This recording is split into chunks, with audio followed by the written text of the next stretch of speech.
북한이 추가 금융제재 조치를 내린 미국에 대해 맹비난을 이어갔습니다. 하지만 북한 매체들은 우리 정부에 대한 비방은 새해 들어 자제하고 있는데요. 남북 대화에서 출구를 찾으려는 의도로 풀이됩니다. 함영건 기자입니다.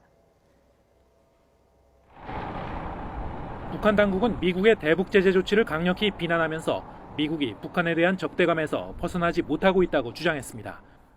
북한 외무성 대변인은 조선중앙통신 기자와의 문답에서 미국이 북한에 대한 압살 정책에 매달릴수록 선군 정치에 입각해 나라의 자주권을 지키려는 의지는 더욱 굳어질 것이라고 밝혔습니다. 앞서 조총련 기관지 조선신보가 미국의 대북 제재 조치가 실효성이 없다면서도 파렴치한 도발이라고 맹비난한 데 이어 연일 미국 때리기에 나선 겁니다.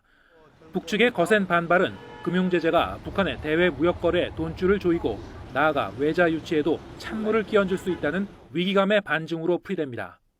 원산, 금강산, 관광지구, 해외 자본을 유치해서 굉장히 경제를 발전시키고자 지금 경제개발국을 많이 선포하고 하고 있는데 이런 데 대한 간접적인 어떤 제재 효과, 외국인들이 투자하기 굉장히 어려운 분위기를 만들어 나가는 거죠. 반면에 북한 매체들은 우리 정부에 대한 직접적인 비방은 새해 들어 계속 자제하고 있습니다. 북한 인권 문제와 통진당 해산 결정을 둘러싸고 박 대통령을 실명으로 비난했던 지난해 연말과는 대조적인 모습입니다.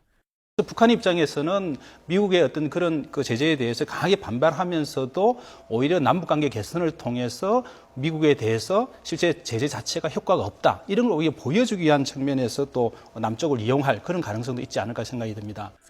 이런 가운데 북한이 남북 대화의 전제 조건 중 하나로 한미 연합훈련의 중단을 내걸고 미국은 대북 강경 노선을 견제하고 있는 상황에서 정치 군사 분야 현안이 다시 남북 대화의 쟁점이 될 가능성이 높아지고 있습니다. 북한이 조만간 구체적인 남북 대화 형식을 역제안해 올 것으로 예상되는 가운데 지난해 남북 회담에 발목을 잡았던 쟁점에 대한 우리 측의 선제적인 대응 전략이 필요하다는 목소리가 나오고 있습니다. YTN 함영건입니다.